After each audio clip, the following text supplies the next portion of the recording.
yuan. This is by far the greatest threat to the US dollar since World War II, and if enforced, will wipe out $1 trillion worth of annual demand for US dollar, which is the value of the oil and liquid natural gas that passes through the Strait of Hormuz. And in order to maintain the status of the US dollar as the world's reserve currency, you will need the rest of the world, other countries, to also want to get and hold US dollar. And the world is incentivized to hold US dollar because right now the world's energy, aka oil, is priced in US dollars, aka the Petro Dollar. But now if you cannot use US dollar to get your oil through the Strait of Hormuz, demand for the dollar will fall and demand for the Chinese yuan will rise, which will diminish the power of the US dollar, which means the US will no longer be able to do things like sanction other countries. And not to mention, if the Gulf states also start asking for Chinese yuan over US dollar, then the global financial system, which is propped up by the US petrodollar, will cease to exist. So Iran said that they were willing to let ships go through the Strait of Hormuz, provided they pay for the oil in Chinese yuan instead of dollars. They really know how to hit the United States right where it hurts, in their Epstein pocketbooks. And I hope they do the damn thing, because someone needs to show the United States. Teach them a big, fat, ugly lesson they can't come back from. So I saw this article, this headline, and I wanted to give pause for a second because I really want you to think of what this is going to mean. Iran is considering letting oil tankers through the Strait of Hormuz only if they pay in Chinese yuan. China didn't start this war, and China's about to win. So let's talk about why that is problematic. Since the 70s, oil has been dominated by the US dollar. Everybody trades oil in US currency, USD. Now Iran's like, guess what? Hold my fucking beer. We're gonna probably let some boats go through, but only if you change the currency. That means that would weaken our fucking dollar to nada. And China, who is not in this war, would automatically win because boats going through would have to pay in Chinese yuan. Like, if that global demand for the dollar falls, it means our borrowing rates would rise. It would mean we would have less dominance in the world because our dollar wouldn't be worth shit. But go a step further than that. What has Trump said fucking continuously through this second presidency? All about crypto.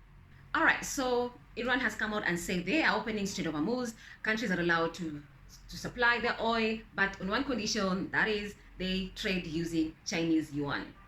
Remember, if yuan is used as part and parcel of buying oil, that means the money, the Chinese money is going to get, the demand is going to be high, and of course its value is going to go higher. And what will happen to the American dollar? The value of US dollar is going to go lower. So what's going to happen as a result? $1 trillion is going to be wiped out of the economy completely. And that's a big loss. That's a very big loss. And usually countries cannot survive that. Because overnight, $1 trillion are lost. Why? Because people don't want your money. People don't want your money because at the end of the day, it's of no use. It's of no use. So exactly what is the end goal of this war? Who is winning? Who's losing? So guys, my name is Faiza Nishika and we are talking about Iran war. So what are your thoughts? I'd love to hear from you guys. Please subscribe. Let's watch this video then, and then we're going to discuss more in details.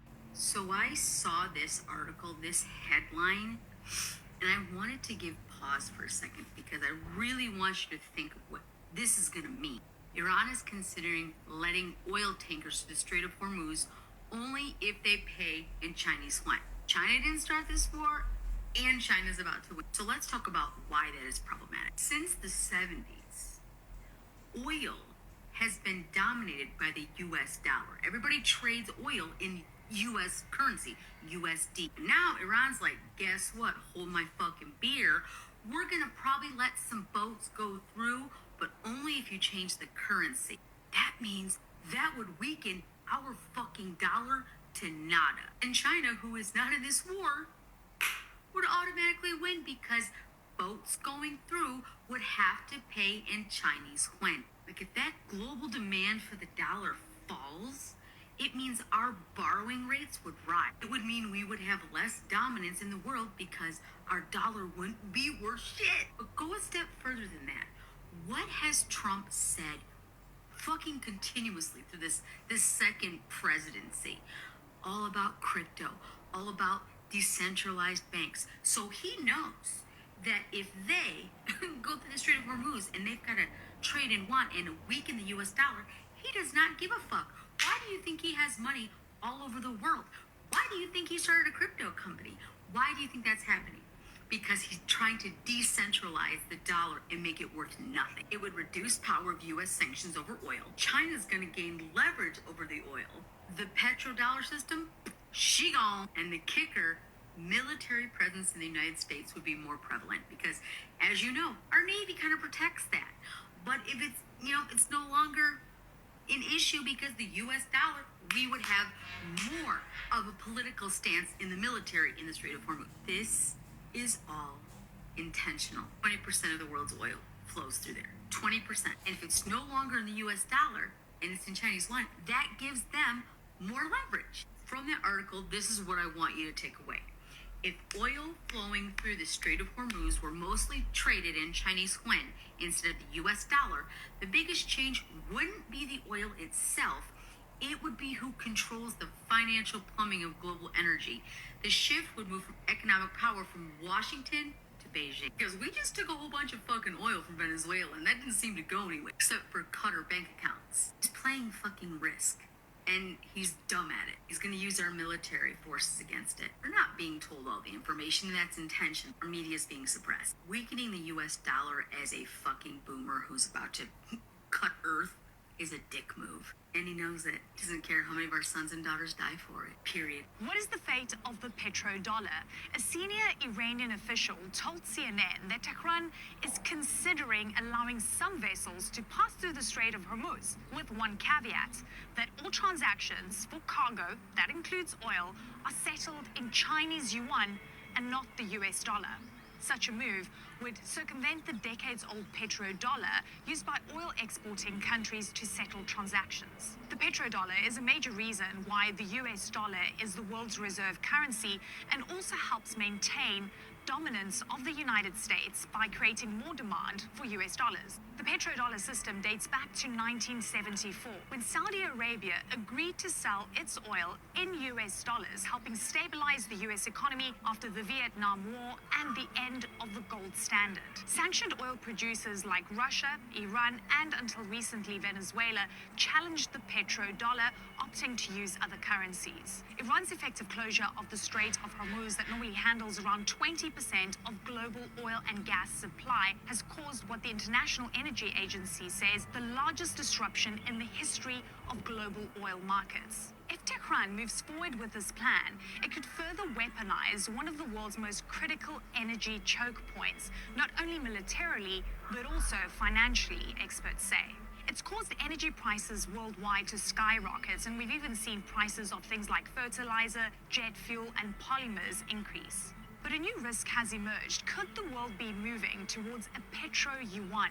De-dollarization has been debated for years, with President Trump warning BRICS, the coalition of emerging nations, against abandoning the US dollar. If Iran continues to keep a tight grip on the Strait of Hormuz, would countries consider switching to trading in yuan, a currency of one of Iran's key allies? That could be consequential and could affect the fate of the petrodollar. Iran is coming for your savings. Iran could allow limited trade through Hormuz Strait, but only in yuan. Iran is considering allowing a limited number of oil tankers through the Strait of Hormuz if cargo is traded in Chinese yuan, according to senior Iranian official. They're coming for the dollar now. Those of you that got your savings in the USD, your money, the value is going to go like this very soon if this works out. If everybody who agrees to this deal, all the European nations who trade in dollar, everyone, all you have to do now to get free access to the Strait of Hormuz is to agree to trade in yuan, Chinese yuan. And you know China obviously is going to profit from this, and you know there's going to be a kickback to Iran. This shit is crazy. Iran built a military that cannot be stopped. Not by bombs, not by assassinations, not even by Iran itself. Here's the doctrine that explains why this war has no off switch. When Saddam Hussein's military collapsed in 11 days in 2003, Iran's generals watched and drew one conclusion. A centralized military dies when you kill the head. So in 2005, IRGC General Mohammad Jafari formalized what is now called the Mosaic Doctrine. The idea: break the military into 31 pieces, one per province, and make each piece capable of fighting alone forever. Each of Iran's 31 provincial commands has its own headquarters, its own weapons stockpiles, its own intelligence network, its own sealed orders, pre-written, pre-authorized, that activate the moment Central Command goes silent. No signal needed from Tehran, no order from the Supreme Leader. The trigger is the absence of an order to stop. This isn't a flaw in the design, it is the design.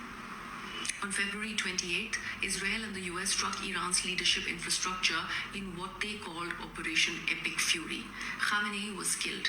The communication backbone that would carry a ceasefire order degraded by thousands of strikes. And the 31 commands kept firing. Because the doctrine said, if no one tells you to stop, don't stop. Here's where it gets remarkable. Hamas, the organization Iran armed for 17 years, publicly asked Tehran to stop targeting neighboring countries this week.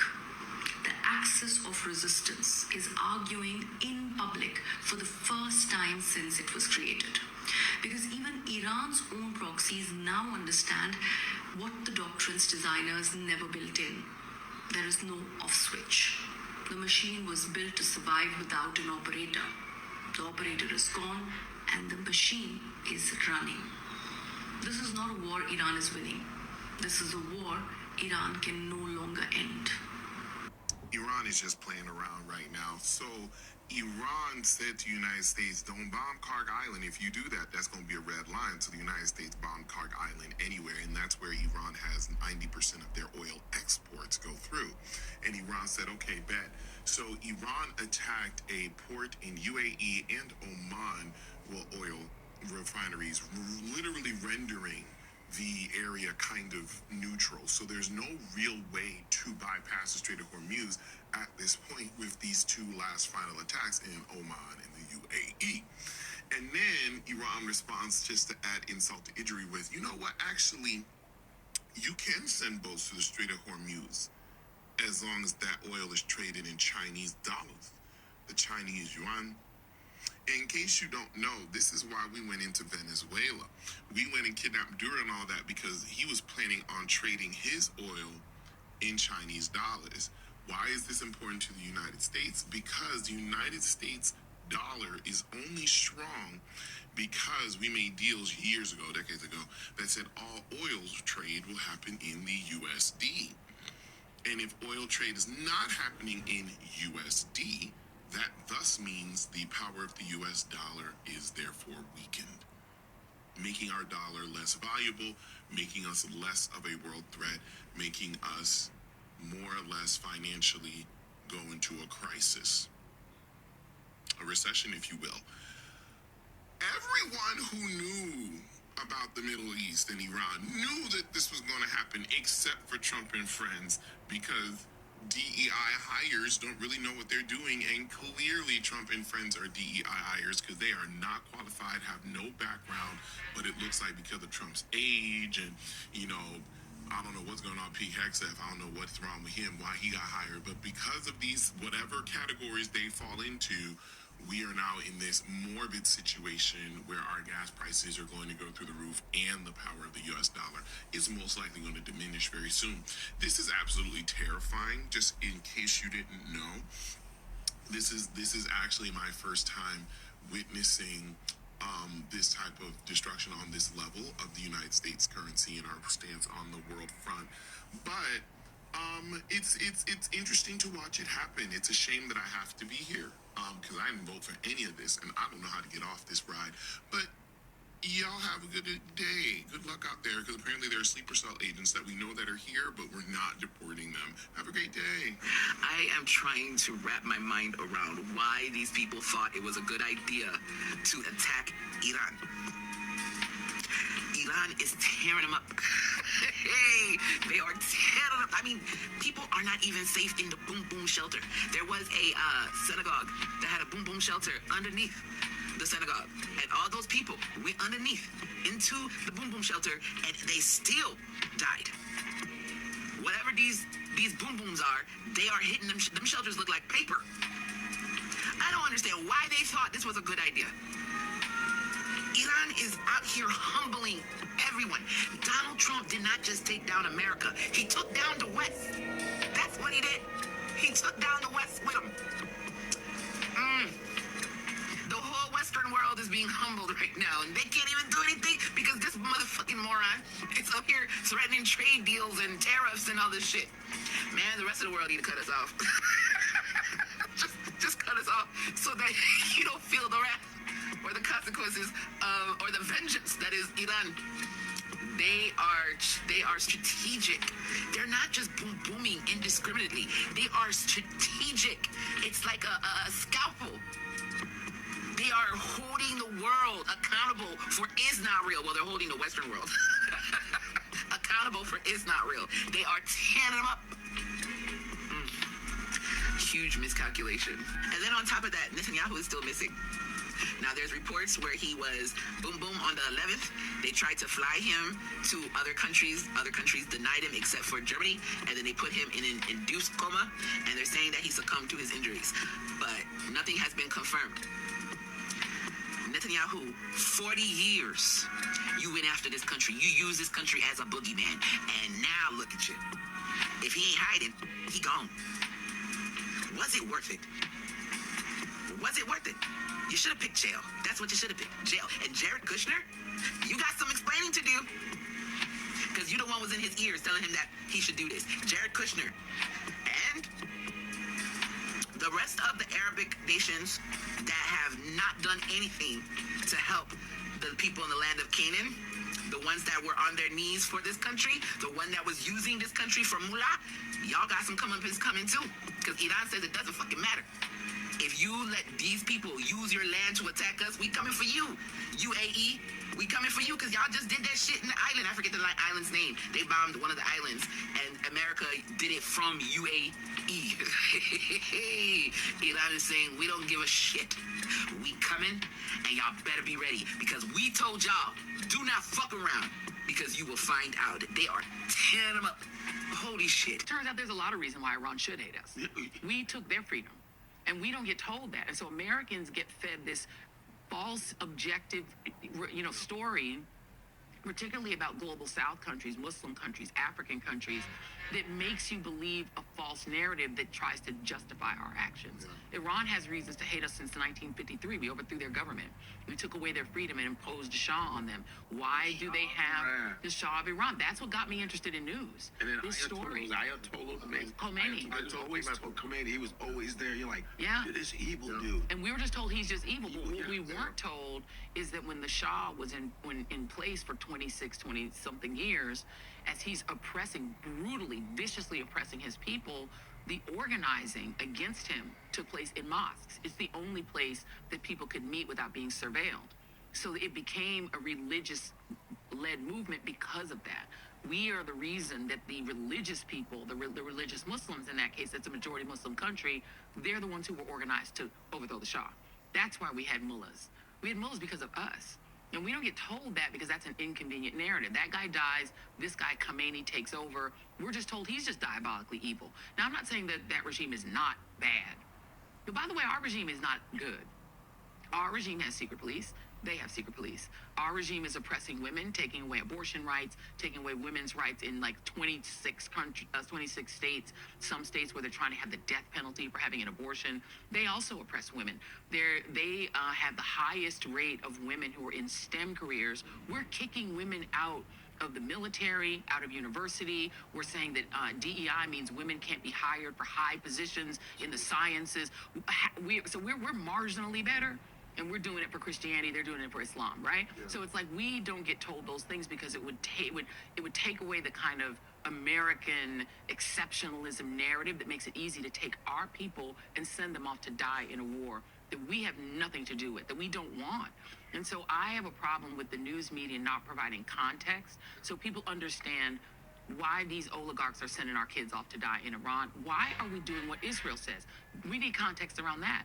Israel oppressed the Palestinian people since really 1967, you could say 48, when they drove 750,000 Palestinians out of their homes in the West Bank. Many of them drove them to Gaza.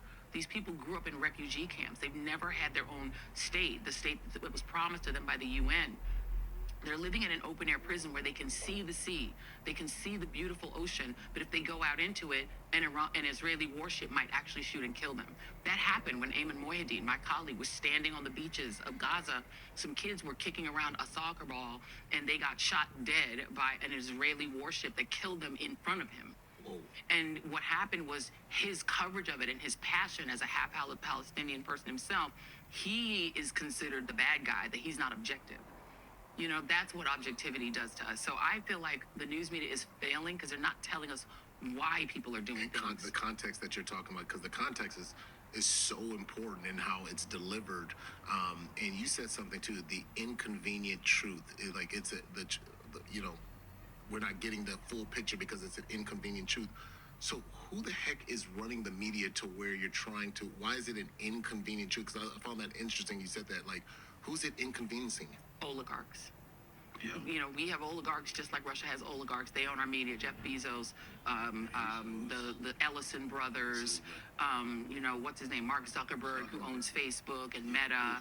You name it. All of these oligarchs, they have, and if they have a news organization in the company, it's not the main business. Jeff Bezos his company has military contracts. The Washington Post is just one of the little businesses he owns. Amazon is much more important to his bottom line. He doesn't care if you're getting the truth from the Washington Post. He wants the Washington Post to not get in the way of his other business. Yeah. So he needs the Washington Post to report in a way that doesn't piss Donald Trump. They're messing with the wrong country. They're messing with the wrong country. We're not Venezuela. We're not Iraq. We're not Libya. We're not Afghanistan. And we're not Syria. This is the Islamic Republic of Iran, and we will make sure that the United States regrets. Iran built a military that cannot be stopped.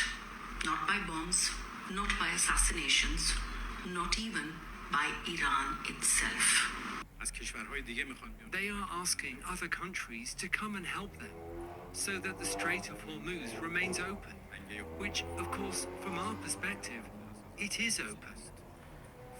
It is only closed to our enemies, to those who carried out unjust aggression against our country and to their allies.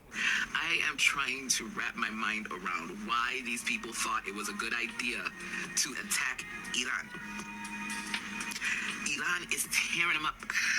Hey, they are tearing them up. I mean, people... The big question is Iran going after the petrodollar? That's the question everybody is asking. Why? Because we've had, if you want to pass your ship container in the Strait of Hormuz, you must use the Chinese yen. That's basically the question people are asking. So here's the truth. Here's the reality. If ship containers use the Chinese yen, that means the yen demand is going to be double, triple, and the US dollar value is going to go lower. Let me explain. If Iran forces ships in the Strait of Hormuz to use Chinese yuan instead of US dollar, it attacks the Petro Dollar system, which makes the dollar strong globally. These moves could reduce demand for dollars, potentially leading to higher prices in the US, causing inflation and weakening the economic power of the US.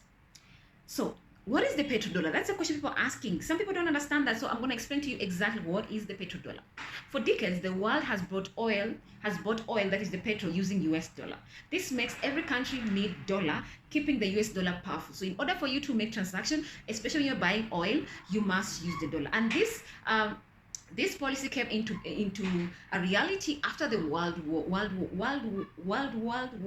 II, when the Americans literally, talked to the allies at the time, and they came to an agreement that the oil, the petrol, will be bought using the American dollar. Because America at that time, it was stable. It was not really affected by the World War II as compared to other countries in the whole world. Okay. So what did Iran say as a result of this? So during the conflict in Iran controls the Strait of Hormuz, which supplies 20% of the oil that the world need. So for people to use that Strait of Hormuz, you want your oil, fine, no problem. Iran says, well, then you have to use Chinese yuan in exchange. What will countries be forced to do? Well, they want to pass Strait of Hormuz, so they must accept the condition being set by Iran. And that's basically what is happening right now. So if this 20% of oil does not reach countries across the whole world, the ripple effect that is going to be felt by countries, because people depend on oil in one way or another. And that's the reason why oil play a huge role in our life. And that's the reason why, if you see there's an issue, especially right now in Iran war, we are seeing the petrol prices across the world, they have tripled. We have seen the gas prices across the world, they have tripled. And people right now are not happy, because at the end of the day, you are living by a budget. You know, if they add an extra $100 to your budget, some things have to go. You cannot afford it. Because at the end of the day, people are not millionaires, they're not billionaires. Yes, they're millionaires and billionaires who can afford the extra $100 in their budget. But people who are literally depending on their 9-to-5 jobs, they don't have that luxury. And that's the reason why this is a critical issue that people need to address. So Iran is threatening to stop tankers from passing unless they pay in Chinese yuan, not US dollar. And if people do not use US dollar in buying and selling of petrol, that means the demand of the US dollar is going to be lower. That means countries, the world reserve that people used to have that policy where they say we are going to use the US dollar as a world reserve, people no longer look for that. They look for alternative, and that is the Chinese yuan. So why is this bad for US? That's a question people are asking. And some people are wondering why people make so many questions. So I'm going to explain that to you in details. So if countries stop using dollar to buy oil, they need fewer dollars. This can make the dollar worthless, meaning America may have to pay more for goods, and the US government may find it harder to pay for things. Now you understand? And as a result of that, now you as American who's living in America, you are going to be forced to pay triple what you used to pay now. If you want to pay your bills, if you want to buy grocery, if you want to pay your rent, everything's going to cost more. So what is the impact on American economy? So more expensive stuff, that is the inflation, yeah? If the dollar goes weak, it takes more money to buy things like toys, food, and clothes from other countries. Then, of course, US will have less power, less influence across the world. It makes the US dollar less popular around the world, reducing America's economic influence, which is bad. Because at the end of the day, we all know for about how many years America as a superpower after the World War II, the kind of influence, the kind of impact it has really done across the whole world. So if America today, God forbid, becomes less influential, what will happen? Take a guess. So high gas prices. Conflicts in the Strait of Hormuz often make oil hard to get, which make gas prices rise for everyone. And if gas prices go high, that means the normal citizens who are literally dependent on their 9-to-5 jobs are going to suffer. That means the normal citizens who literally cannot afford, to have an extra $100 on their budget to be added, they're literally going to be forced to choose what to do, what to buy and what not to buy. What is important in that budget list and what is not important. And some people will be forced not even to buy gas because they cannot afford it. And that's how bad it is.